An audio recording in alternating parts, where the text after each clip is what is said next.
How to apply texture Adobe Illustrator। আপনি আপনার texture উপরে, আপনি আপনার ডিজাইনের উপরে, আপনি আপনার লোগোর উপরে, আপনি আপনার ইমেজের উপরে কী করে টেক্সচার এড করবেন, এই বিষয়টি আজকের ভিডিওতে খুব ইজিভাবে শিখে নেব। কারণ টেক্সচার এড করার অনেকগুলি মেথড আছে। আজকের ভিডিওতে সবচেয়ে সহজ যে মেথডটি, এই মেথডটি আমি আপনাদের সাথে শেয়ার করব। তবে একটি বিষয়, আপনি যদি কমপ্লিটলি ইলাস্ট্রেটর শিখতে চান তাহলে চ্যানেলটি সাবস্ক্রাইব করে সাথেই থাকতে পারেন। Let's go. এখানে আমি নর্মাল একটি আর্টবোর্ড নিয়েছি। আপনি চাইলে এটার পিছনে কোনো ব্যাকগ্রাউন্ড অ্যাড করতে পারেন। সাপোজ আমি একটি ব্যাকগ্রাউন্ড অ্যাড করে দিচ্ছি। তো আমি একটি ব্ল্যাক কালারের ব্যাকগ্রাউন্ড দিয়ে দিই। তারপর আমি একটি টেক্সট টাইপ করব, একটি ব্যাকগ্রাউন্ড দিয়ে দিলাম, এটাকে লক করে দিলাম কিবোর্ড থেকে Ctrl+2 বাটন প্রেস করে। লক হয়ে গেল। এখন চলুন আমরা এখানে কিছু টেক্সট টাইপ করি। আমি লিখব ওয়েলকাম। ওয়েলকাম। আচ্ছা, এটাকে একটু বড় করে দিই, আপনারা দেখতে সুবিধা হবে। এটাকে একটু বড় করে দিলাম এবং এই লেখাটিকে আমি একটু বোল্ড করে দিই, একটু বোল্ড করে দিলাম। আচ্ছা, এরকম থাকলো। আচ্ছা, এখন কালারটিকে চেঞ্জ করে দিই। আপনি যে কোনো কালার দিতে পারেন, white, yellow, as you wish. White colour দিয়ে দিলাম।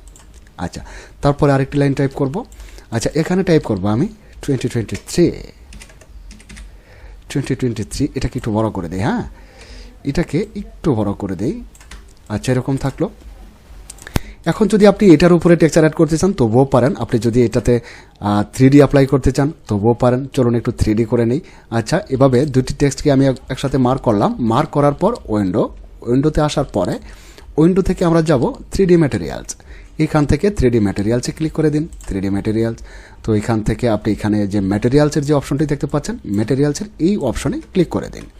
এবার ম্যাটেরিয়ালস আইকনে ক্লিক করে দিলাম। ক্লিক করাতে দেখতে পাচ্ছেন একটি ম্যাটেরিয়ালস অ্যাড হয়ে গেছে। আচ্ছা, সাপোজ এরকমই থাকলো। এটুকুই থাকুক। আপাতত আমাদের জানা দরকার আমরা কী করে টেক্সচার অ্যাড করতে পারি। আচ্ছা, এখন দেখুন আমার এখানে বেশ কিছু টেক্সচার ডাউনলোড করা আছে। আপনি গুগলে সার্চ করলে হবে যে টেক্সচার ব্যাকগ্রাউন্ড, তাহলে আপনি অনেক ধরনের টেক্সচার পেয়ে যাবেন। সাপোজ এইখান থেকে যে কোনো একটি টেক্সচার আমি নিয়ে নিই। এটা নিলাম। এটা নেওয়ার পরে আমি আমার এই ক্যানভাসে বা এই আর্টবোর্ডের উপরে নিলাম। নেওয়ার পরে দেখুন এটাকে এখানেই থাকলো। এখন এটা কিন্তু আমার মার্ক করা আছে। ব্যাকগ্রাউন্ডটিকে মার্ক করার পর এটাকে কপি করবেন কিবোর্ড থেকে Ctrl+C বাটন প্রেস করে। কিবোর্ড থেকে Ctrl+C বাটন প্রেস করে এটাকে আমি আপাতত কপি করে রাখলাম। তারপরে আমার এখানে দুটি অবজেক্ট, তাই না, দুটি টেক্সট, দুটি লাইন এভাবে মার্ক করার পর এটাকে গ্রুপ করে দিন। Ctrl+G। গ্রুপ হয়ে গেল। গ্রুপ হওয়ার পর আপনি এটাতে ক্লিক করে এটা মার্ক করুন। মার্ক করার পর এখন আমরা যাব ট্রান্সপারেন্সি প্যানেল। দেখুন আমার এখানে ট্রান্সপারেন্সি প্যানেল, এখানে আইকনটি দেওয়া আছে। আপনার যদি এখানে আইকন না থাকে তাহলে আপনি যাবেন এখান থেকে উইন্ডোতে আসার পর এখানে দেখুন ট্রান্সপারেন্সি। এই যে দেখতে পাচ্ছেন ট্রান্সপারেন্সিতে ক্লিক করলে আপনার ট্রান্সপারেন্সি প্যানেলটি এখানে চলে আসবে। ট্রান্সপারেন্সি। তো এখন আমরা এখান থেকে মেক মাস্কে ক্লিক করে দেব। Make mask. এবার এখান থেকে মেক মাস্কে ক্লিক করুন। ওয়াও, এটা হারিয়ে গেল না? তো ভয় নেই, আপনি এখান থেকে মেক মাস্কে ক্লিক করার পরে ব্ল্যাক আইকনে ব্ল্যাক থাম্বলাইনে ক্লিক করুন। এবার এই ব্ল্যাক থাম্বলাইনে ক্লিক করুন। ওয়াও, আরও হারিয়ে গেল। আচ্ছা, এখন আমরা কিবোর্ড থেকে Ctrl+V বাটন, ভেজিটেবল লিখতে যে B বাটনটি লাগে এই B লেটারের উপরে প্রেস করুন। Ctrl+V। দেখুন পেস্ট হয়ে গেছে।